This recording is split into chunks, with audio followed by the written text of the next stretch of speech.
জানেন আমাদের মাননীয় আইজিপি মহোদয়ের নির্দেশনায় এবং ঢাকা জেলা সুযোগ্য পুলিশ সুপার জনাব শামীমুর রহমান স্যারের সার্বিক তত্ত্বাবধানে আমরা ঢাকা জেলা ডিবি পুলিশ ডাকাত, ছিনতাইকারী, মাদক কারবারিদের বিরুদ্ধে নিয়মিত অভিযান পরিচালনা করে আসতেছি।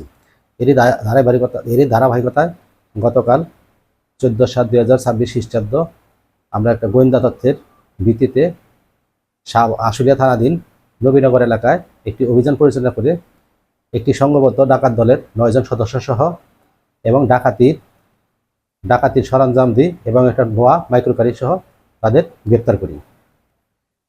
তাদেরকে জিজ্ঞাসাবাদে জানা যায় তারা ঢাকা আরিচা মহাসড়কে আইনশৃঙ্খলা বাহিনীর পরিচয় দিয়ে বিভিন্ন সময় ডাকাতি করে আসতেছিল এবং তাদের হেফাজত থেকে ডাকাতির সরঞ্জাম 3টি ডিবি লেখা কোটি, 2টি খেলনা পিস্তল, একজোড়া হ্যান্ডকাপ, 3টি সুইচ গিয়ার, একটি চাইনিজ কুরাল এবং একটি নোয়া মাইক্রোগাড়ি উদ্ধার করি।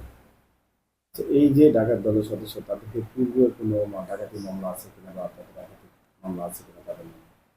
হ্যাঁ, তাদের প্রত্যেকের বিরুদ্ধেই পূর্বের ডাকাতি মামলা সহ অন্যান্য মামলা রয়েছে।